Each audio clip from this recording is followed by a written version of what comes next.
Monsieur, dame, bonjour. Bonjour. Ce serait pour réserver pour demain des canoës, s'il vous plaît. Écoutez, on sera au regret de pouvoir recevoir demain parce que le niveau de l'eau est trop haut. Déception pour ce couple venu de Normandie. Impossible de louer un canoë, la raison, le niveau actuel de la Dordogne beaucoup trop élevé et dangereux pour la balade. On verra si vendredi on peut le faire ou pas. S'ils nous disent que c'est pas possible, tant pis.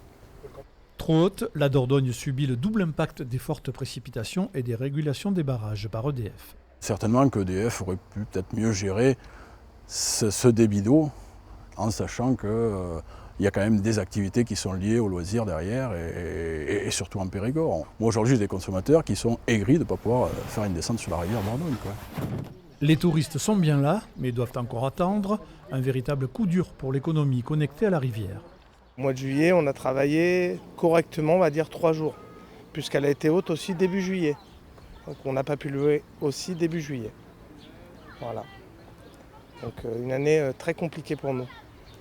Gestionnaire du bassin de la Dordogne, l'établissement public Épidor pointe du doigt les barrages situés en amont de Bord-les-Orgues à Argentat.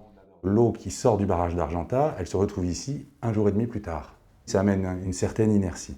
Est-ce qu'on aurait pu mieux anticiper, mieux faire? Est-ce que les prévisions permettaient de? Ça, on n'est pas encore capable de le dire, mais c'est des choses sur lesquelles on travaille avec EDF au quotidien.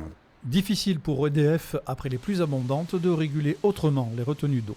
À partir du moment où les barrages sont pleins, on doit faire transiter les débits naturels au travers des barrages. En tout cas, ce qu'il y a de certain et d'encourageant, c'est que cette semaine, il devrait faire beau et donc la décrue devrait se poursuivre. Certains ont quand même bravé l'interdiction de sortir en canoë. Pour les touristes, il existe une petite consolation, les balades en gabar.